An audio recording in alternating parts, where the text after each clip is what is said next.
তো প্রিয় শিক্ষার্থী বন্ধুরা, তোমাদের সবাইকে ম্যাথ সলিউশন ইউটিউব চ্যানেলের পক্ষ থেকে স্বাগতম। আজকে আমরা 4.2 সপ্তম শ্রেণীর 7 নম্বর সমাধান করব। প্রথম রাশিকে দ্বিতীয় রাশি দ্বারা ভাগ।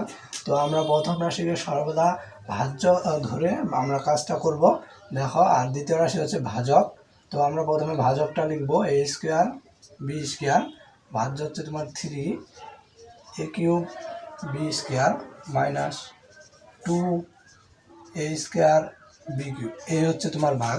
তো আমরা এটাকে যখন ভাগ করব তখন আমরা সর্বদা এই প্রথমটাকে আগে ভাজক দ্বারা কি করব, ভাগ করে রাফ করব। একটা রাফটা করলে এরকম হবে 3a কিউব বি স্কোয়ার ভাগ হচ্ছে তোমার a স্কোয়ার বি স্কোয়ার। এটাকে যদি আমরা ভাগ করি তাহলে উপরে দাঁড়াবে তোমার 3a স্কোয়ার বাদ গেলে থাকে a, বি স্কোয়ার বাদ যায় তাহলে থাকে 3a।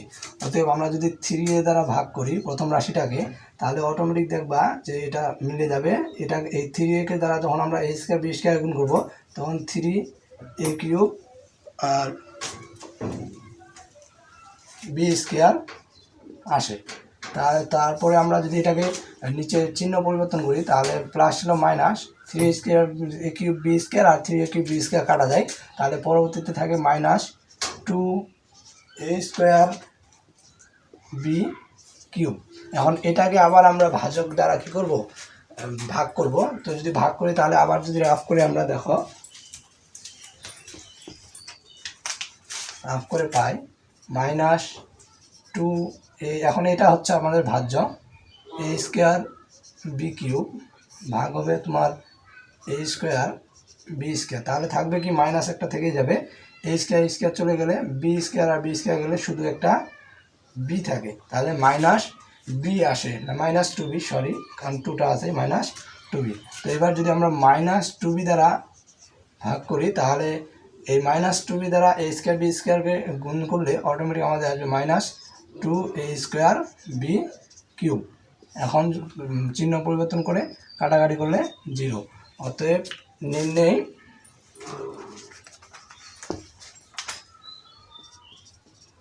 নির্ণয় সমাধান কত হবে 3a মাইনাস 2b। এই হচ্ছে তোমাদের অঙ্কটা। তোমরা যদি কেউ অঙ্কটা বুঝতে না পারো, আবার বুঝতে চাও, তাহলে স্ক্রিপ্ট করে দেখে নিবা। আমি আবার বুঝাই দিলে ভিডিওটা লং হয়ে যাবে। তাই এবার আমরা চলে যাই 8 নম্বরে। তো 8 নম্বরে বলছে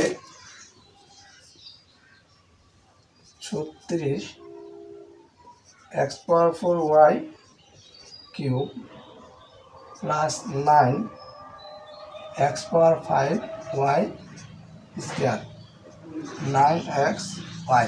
তো এখন আমরা আবার আগে ভাজককে লিখব 9xy, আর ভাজ্য হচ্ছে তোমাদের 36 x পাওয়ার 4y কিউব প্লাস 9x পাওয়ার 5y স্কোয়ার। দেখো সেম নিয়ম, একই নিয়ম। এখন আবার আমরা প্রথমে এটাকে কি করব, এটা দ্বারা ভাজককে কী করব, ভাগ করব। 36 x পাওয়ার 4y কিউব কে আমরা 9xy দ্বারা যখন ভাগ করব তখন আমরা 9 4 36, আমরা জানি 4, কে এক্স কিউব দ্বারা যদি আমরা গুণ করি তাহলে x পাওয়ার 4 হবে, ওয়াইকে ওয়াই স্কোয়ার দ্বারা করলে ওয়াই কিউব হবে, তাহলে থাকতে যে আমাদের 4x কিউব ওয়াই স্কোয়ার। যদি আমরা 4x কিউব ওয়াই স্কোয়ার দ্বারা ভাজককে গুণ করি তাহলে আমরা পাবো 36 x পাওয়ার 4y কিউব। আসলে সর্বদা ভাজককে ভাজ্য দ্বারা এমনভাবে ভাগ করব কাটাকাটি করে, যেটা এই অটোমেটিক এটাই আসবে। তো এখন দেখো এটা মাইনাস চিহ্ন পরিবর্তন হয়ে যাবে, দিয়ে এখানে থাকতেছে 9x পাওয়ার 5y স্কোয়ার। তো এখন দেখো আবার যদি আমরা এটাকে এখন ভাজ্য ধরবো, এটা হবে ভাজক। দেখো 9x পাওয়ার 5y স্কোয়ার আর হচ্ছে 9xy, তাহলে 9 9 বাদ চলে যায়, x পাওয়ার 4 দিলে x পাওয়ার 5 হয়ে যায়, ওয়াই স্কোয়ার হয়ে যায়।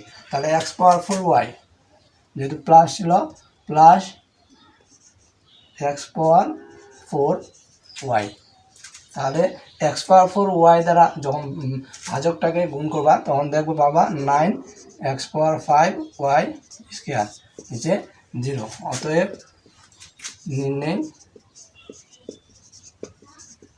সমাধান কত হয়েছে আমাদের 8 নম্বরের সমাধান 4x³ Y square plus X power 4 Y. এই হচ্ছে তোমাদের 8 নম্বরের সমাধান। এবার আমরা চলে যাব 9 নম্বরে। তো এর মধ্যে বলে রাখি তোমরা যারা আমার ইউটিউব চ্যানেলে নতুন তারা সবাই চ্যানেলটিকে সাবস্ক্রাইব করে দিবা, লাইক মারবা, কমেন্টে বলবা কেমন হচ্ছে, প্লাস তোমাদের কোনো প্রশ্ন থাকলে কমেন্টে বলে দিতে পারো।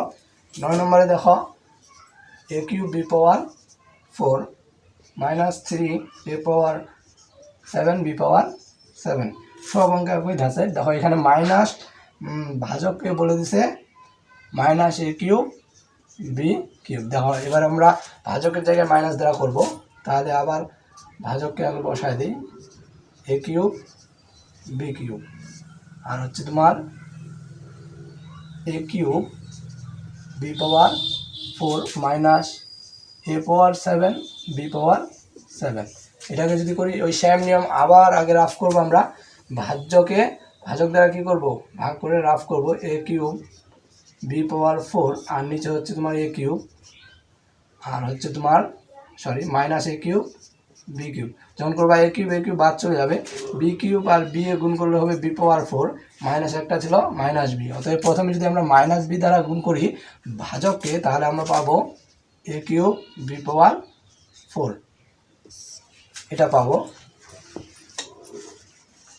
চিহ্ন পরিবর্তন হয়ে গেলে ওটা বাদ চলে যাবে, তখন নিচে আসবে আবার এখন কি মাইনাস a পাওয়ার 7 b পাওয়ার 7। এখন এটাকে ভাজ্য ধরে ভাজক দ্বারা কী করবো ভাগ করবো। দেখো minus a power 7 b power 7 minus a³ b³ খুব সহজ, মাইনাসে মাইনাসে মিলে গেলে বাদ। a³ a পাওয়ার 4 দিলে a পাওয়ার 7 হয়ে যায়, b³ b পাওয়ার 4 দিলে b পাওয়ার 7 হয়ে যাবে। তাহলে থাকতেছে plus a power 4 b power 4 plus a power 4 b পাওয়ার 4। এই প্লাস a পাওয়ার 4 b পাওয়ার 4 দ্বারা এই ভাজকটাকে গুণ করবা পাবা মাইনাস a পাওয়ার 7 b পাওয়ার 7। তো যদি চিহ্ন পরিবর্তন হয় মাইনাস ছিল এখানে যদি প্লাস হয় তখন কাটাকাটি হয়ে যায় 0। অতএব নির্ণয় সমাধান কত হলো আমাদের minus b plus a power 4 b পাওয়ার 4। এই হচ্ছে আমাদের 9 নম্বরের সমাধান। তোমরা ভিডিওটা স্কিপ করে দেখে নিতে পারো, আমি দ্বিতীয়বার বুঝাই দিলাম না, ভিডিও লং হয়ে যাবে। তো আমরা আজকে 10 নম্বর সর্বশেষ অঙ্কটা করে নিই। 6 a power 5 b³ minus 9 a³ b পাওয়ার 4 করতে হবে তোমার 3 ভাজক হচ্ছে 3a² b²। খুব সহজ অঙ্ক, একদম সহজ। দেখো ভাজককে আগে লিখে নেব 3a² b² 6 a power 5 b³ minus 9 a³ b পাওয়ার 4। দেখো সেম নিয়মে আমরা আবার ভাজ্যটাকে 6 a পাওয়ার 5 b³ কি দ্বারা ভাজ্য দ্বারা ভাগ করব 3a² b²। দেখো 3 দুগুণে 6 a² a³ হবে a পাওয়ার 5 b² b হবে b³ 2a³ b। তাহলে 2a³ b দ্বারা যদি তুমি ভাগ করো তাহলে পাবে 6 a পাওয়ার 5 b³ চিহ্ন পরিবর্তন হয়ে গেলে কাটাকাটি হয়ে যাবে, থাকবে মাইনাস 9 a³ b পাওয়ার 4। দেখো আবার এবার আমাদের ভাজ্য কি হয়ে গেল minus a³ minus 9 a³ b পাওয়ার 4 আর ভাজক হচ্ছে 3a² b²। তাহলে একটা মাইনাস থেকে যাবে যেহেতু প্লাস মাইনাস মাইনাস, 3 3 হবে 9 a² a গুণ করলে a³ b² গুণ করলে হবে b পাওয়ার 4। তাহলে থাকছে যে মাইনাস 3ab² মাইনাস 3ab²। এই মাইনাস 3ab² দ্বারা তোমার ভাজক 3a² b²কে তুমি যখন গুণ করবা তখন পাবো মাইনাস 9a³ b পাওয়ার 4। তাহলে চিহ্ন পরিবর্তন হয়ে গেলে তোমার হবে 0। অতএব নির্ণয় সমাধান কত হচ্ছে তোমাদের 2a³ b minus 3a b square. তো বন্ধুরা, এভাবে তোমরা প্রত্যেকটি ক্লাসের সমাধান পাবা। সমাধান পেতে হলে চ্যানেলটিকে লাইক, কমেন্ট এবং সাবস্ক্রাইব করে রাখো। আর প্রতিদিন ডেইলি আপলোড পাওয়ার জন্য তোমরা বেল আইকনটি বাজিয়ে রাখো। ধন্যবাদ।